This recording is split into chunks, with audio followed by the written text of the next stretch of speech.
गरीब चाची के घर अमीर भतीजी लाई इफ्तारी। या अल्लाह, आज तो इस कमबख्त चूल्हे ने नाक में दम कर दिया है। ऐसा लग रहा है जैसे चूल्हा ना होकर धुएं की चिमनी हो। अपनी चाची को इस तरह से धुएं में परेशान देखकर जोया आकर कहती है, लाइए चाची माँ, आज हम आपको रोटियां बनाकर खिलाते हैं। अरे नहीं जोया, मैं बना लूंगी। मैं नहीं चाहती कि इस चूल्हे के धुएं से मेरी हूर सी भतीजी का चेहरा काला पड़े। इतने में जोया का चाचा अनवर सिर से पांव तक मिट्टी में सना हुआ घर लौट आता है। उसके हाथों में एक छोटी सी थैली थी जिससे चाशनी टपक रही थी। उफ, अरे थैली में से ये क्या टपक रहा है? अरे माफ करना बेगम, मैं तो भूल गया था। मैं जोया बिटिया के लिए उसके मनपसंद की रस भरी इमरती लाया हूँ। इमरती का नाम सुनते ही 24 साल की जोया किसी बच्चे की तरह उतावली जताते हुए बोली, क्या सचमुच चाचा जान, आप मेरी मनपसंद की इमरती लाए हैं?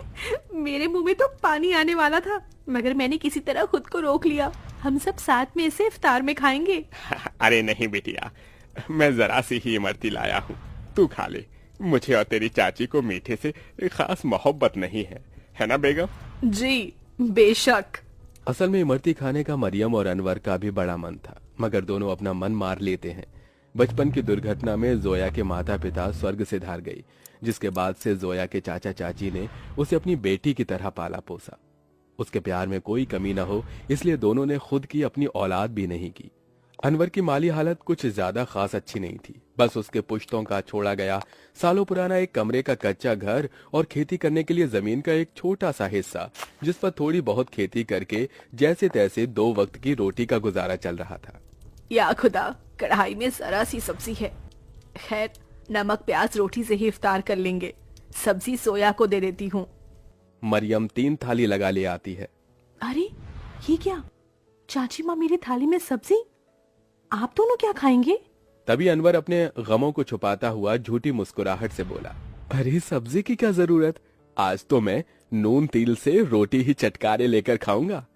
ये कहते हुए गरीब अनवर नमक तेल लगी रोटी काट काट कर खाने लगता है। अपनी गरीब चाचा चाची का ऐसा दुख देखकर जोया का कलेजा कचोट पड़ता है। वो रो पड़ती है। चाची माँ, चाचा जान, चलिए इन सब्जी में से खाइए। अरे इतनी थोड़ी खाऊंगी मैं। जोया के गरीब चाचा चाची को उसे जितना प्यार था उतना ही स्नेह उसे भी था। यूं ही दिन गुजरते हैं। सुनो जी, हमारी जोया अब सयानी हो गई है। हमें इसके निकाह के बारे में सोचना चाहिए। जोया, भाई और भाभी की अमानत है हम पर। मरियम, मैं तो दिन रात अल्लाह से एक ही दुआ मांगता हूँ कि मेरी भतीजी को अच्छा घर मिले। अनवर जोया के लिए रिश्ता ढूंढने लगता है, जो कि अमीर खानदान में हिना के बेटे से लग जाती है। अब शादी की तैयारी शुरू हो जाती है। अनवर, अभी तक जोया के निकाह का जोड़ा नहीं सिलाया। 2 रोज बाद उसकी रुखसती है। जानता हूँ बेगम, मगर जितना कर्ज लिया था वो खर्चा हो गया। मैंने तुमसे एक बात भी छिपाई है, मैंने अपनी जमीन बेच दी। क्या जमीन बेच दी? उसी से तो फकत अभी तक हमारी रोजी रोटी चल रही थी। अब क्या करेंगे आगे? अल्लाह मियाँ बैठा है ना रोटी देने वाला। मरियम, कुछ तो कर लूंगा, लेकिन जोया हमारी इकलौती भतीजी है। उसका निकाह अच्छे से घर में हो जाए ताकि मन में कोई मलाल ना हो। जोया के गरीब चाचा चाची उसकी शादी के लिए अपनी खेती बाड़ी बेचकर उसकी विदाई करते हैं। चाचा चाची माँ, जा मेरी बच्ची, अल्लाह तुझे दोनों जहां की खुशियों और नेमतों से नवाजे। जोया अपने गरीब चाचा चाची के घर को छोड़कर अपने अमीर ससुराल में आ जाती है, जहां उसके सास ससुर नंद जेठानी से भरा पूरा परिवार मिलता है, जहां सास हिना उसका स्वागत करती है। माशा अल्लाह, कितनी खूबसूरत बीवी है हमारे मुराद की। एकदम सही फरमाया आपने अम्मी, भाई की तो किस्मत खुल गई। चलो देवरानी जी, हम तुम्हें तुम्हारा कमरा दिखाते हैं।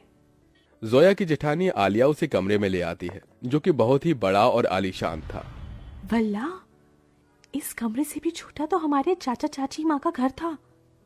यहाँ तो हर शान और शौकत है। अगले दिन जोया नहा धोकर पहली रसोई करने आती है। अस्सलाम वालेकुम अबू जान। खुश रहो बहू बेगम। अम्मी जान, खाने में क्या बनाना है? अरे बहू, तुम क्यों खाना बनाओगी? उसके लिए नौकर चाकर है ना। मगर हम सभी तुम्हारे हाथों का शाही टुकड़ा खाना चाहेंगे। जी अच्छा। जोया जैसे ससुराल के ऐशो आराम भरे किचन में कदम रखती है तो नम आंखों से निहारती रह जाती है। उसकी आंखों के आगे अपनी चाची का धुएं में चूल्हा फूकना याद आ जाता है। या खुदा, हमारा ससुराल कितना रईस है। ऐसा लग रहा है जैसे हम किसी जन्नत में आ गए हैं। मगर हमारी गरीब चाची माँ आज भी गीली लकड़ियों से चूल्हा जलाती होंगी।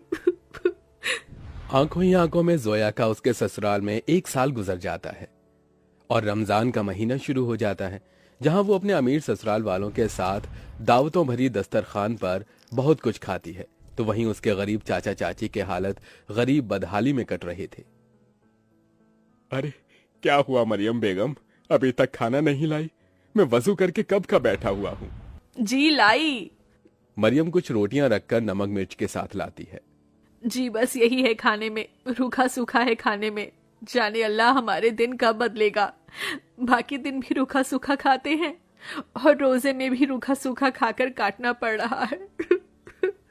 मरियम, अल्लाह ने जो दिया है उसे सिर माथे लगाकर खाओ। बेचारे गरीब शौहर बेगम एक दूसरे को निवाला खिलाकर गम बांटते हैं। कंगाली इतनी थी कि दोनों पानी से सहरी करके भूखे पेट कड़ी धूप में भट्टी पर काम करते हैं और यूं ही दिन गुजरते गए। बेगम, अल्लाह के करम से इतने पैसे जुड़ गए, कल जोया के ससुराल इफ्तार दे आते हैं। दोनों खुद पर दुख उठाकर जोया और उसके ससुराल वालों के लिए कपड़े, फल, मिठाई के साथ इफ्तार लेके जाते हैं। अरे समधी साईं, आप दोनों?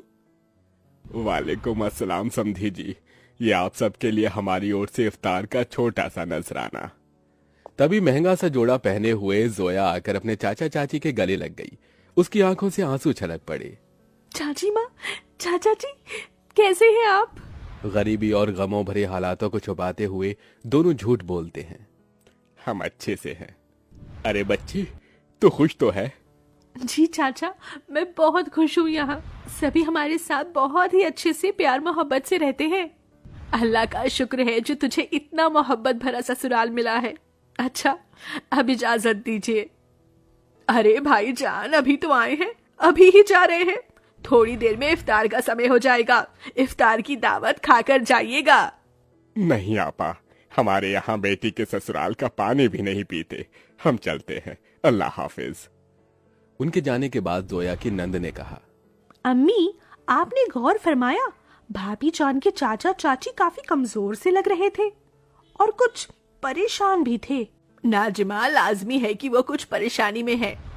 बहू, तेरे चाचा चाची बहुत ही खुददार हैं। ऐसे तो वो हमारी मदद लेंगे नहीं। एक काम कर, तू भी उनके लिए इफ्तारी लेके जा, इन्हें अच्छा लगेगा। जोया के ससुराल वाले बहुत ही खुशियों के साथ उसके गरीब चाचा चाची के लिए इफ्तार की तैयारी में टोकरे भर फल, मिठाइयाँ, बहुत सी चीजें करते हैं। 2 दिन बाद जोया अपने गरीब चाचा चाची के घर पहुंचती है। किस्मत तो देखो, उस इफ्तारी की शाम उनके घर में रोटी के लिए भी जखना लगा हुआ था। तभी कुछ लोग अलमारी, कुर्सी, फ्रिज, पलंग इत्यादि अंदर लाते हैं। ये सब किसका सामान उतर कर हमारे घर आ रहा है? जोया, तू मेरी बच्ची? अस्सलाम वालेकुम चाची माँ, क्या बात है? इफ्तार का समय हो गया और आप दोनों ऐसे बैठे हैं? हम इफ्तार करने ही जा रहे थे। तो चलिए, मैं थाली लगाकर लाती हूँ। हम तीनों चाचा चाची भतीजी एक साथ इफ्तार करेंगे। जोया जैसे ही चूल्हे के पास जाकर देखती है तो सारे बर्तन खाली पड़े होते हैं। ये देखकर उसकी आंखों से आंसू गिरने लगते हैं। चाचा चाची, इस घर से मेरी रुखसती क्या हुई? आप दोनों ने मुझे इतना पराया कर दिया कि ये तक भी ना बताया कि आप दोनों किन हालातों से गुजर रहे हैं। मेरी बच्ची, इस घर में क्या तूने कम गमजादगी उठाई थी? चाचा चाची माँ, आप दोनों ने भी तो मेरे लिए कितनी कुर्बानी दी, कितनी मेहनत मशक्कत की और मुझे शहजादी जैसा पाला पोसा। अब मेरी बारी है। इसके बाद जोया खुद अपने हाथों से इफ्तार में बहुत कुछ बनाती है। इफ्तार की दावत देखकर उसके चाचा चाची पेट भरकर खाते हैं। आज एक अरसे बाद ऐसी इफ्तारी नसीब हुई है, वरना तो सालों से गरीबी में रूखे सूखे से रमजान के रोजे कट रहे थे। मैं यहाँ आप दोनों को सिर्फ इफ्तार देने नहीं आई, बल्कि ईद पर आपको मेरे यहाँ आना है और ये अम्मी अब्बू का हुक्म है। हम आएंगे बिटिया, जरूर आएंगे। जोया के गरीब चाचा चाची ईद के दिन उसके घर आते हैं, जहां उनका खूब स्वागत होता है और सभी साथ मिलजुल कर ईद मनाते हैं।